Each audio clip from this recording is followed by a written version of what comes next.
दानव कितीही शक्तिशाली असलो तरी प्रत्येक वेळेला त्या साऱ्या देवतांकडून आपल्याला पराभव पत्करावा लागला आहे.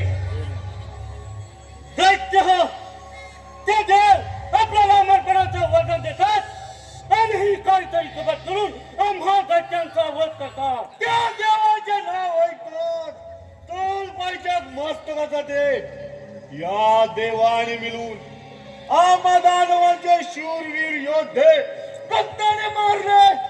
कप्ताने त्या देवांचा पराभव करण्यासाठी मित्र हो आपल्याला देवादिदेव महादेव यांची भक्ती करून त्यांच्याकडून